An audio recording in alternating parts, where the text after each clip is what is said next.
this weekend, for the first time ever in football matches were refereed by someone who wasn't at the game. They were refereed by someone who was in Stockley Park, in a coach or in a room, whatever.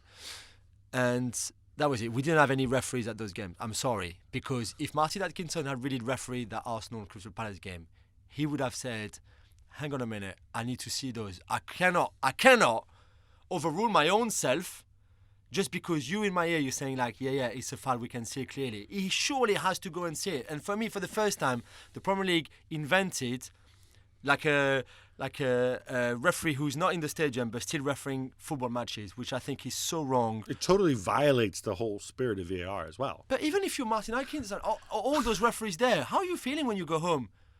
Surely you cannot feel that you did your job properly, because people told you, yeah, give that pen. Yeah, don't give that goal. Yeah, do this. And you've got no idea because you haven't seen any of it. I think, okay, so the only possible out with the Atkinson one, and I wouldn't be surprised if this were to leak, even if it's not true, is, remember VAR, well, first of all, VAR reviews everything because it's a goal, but VAR can also go to Atkinson to, like, if Atkinson says, well, I didn't see the Chambers thing clearly, then the VAR might be empowered to say, oh, well, trust us, it was a foul by Chambers, right? That would be the situation. But that's even then, well. it's such a subjective call. How about you have one of England's three most experienced, in fact, probably England's most experienced referee, one of the three best referees, have him go and take a look at it, the monitor. I was at that game. He looked like a robot. I promise you, Gab. He looked like a robot. He was there, waiting. Okay. Overturn. I do this, I do that. No yellow card for Zaha because he wasn't dive when he was just a yard away, by the way. So in the first place, it was a stupid decision. And for me, it looked like he was a game remotely refereed by someone who wasn't there, which is the most stupid thing ever. The Connolly one with Michael Keane, right? Leaving aside the fact he throws himself to the ground. So if there was contact with his foot, right? Yeah. It looked to me, and by the way, the contact is entirely incidental because Keane he's not looking down, like, oh, let me go stamp on his foot, Definitely right? Not. I think the VAR looked at it and says, oh, look, he touched his foot and he fell to the ground, so there was contact, and so therefore it's a penalty. Yeah. I think any referee, in fact, even a child would say, like, okay, yeah, he touched his foot, but is that what caused him to go over?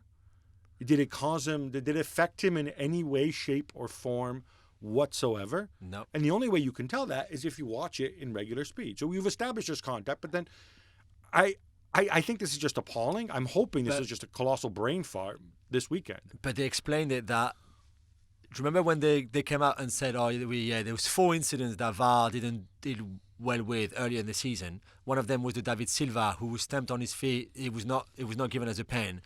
And that when they saw the Connolly Keane incident, they thought, we can't have another David Silva. We can't make another mistake here. Let's give the pen.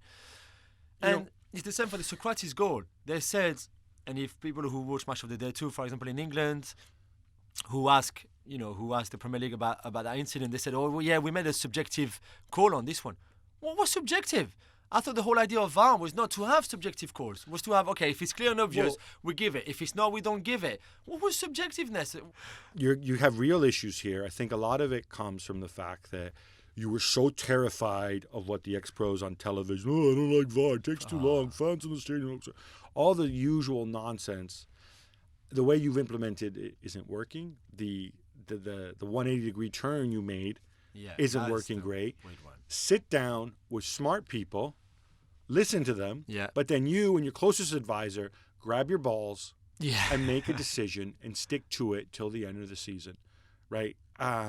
Whatever it is, it should be on-field reviews, in my opinion, but have faith in your referees that you can apply this. Don't worry about what the Premier League says, what Richard Masters of the Universe, the Daily Mail, all this other stuff, people yakking on television. Yeah. Just move on and if he has to make a decision. 2 more minutes for the ref just to go and have a look at the screen to make the right decision, so be it. Have some faith in your match officials that they can do this, because otherwise, you get this cluster mess that we just had.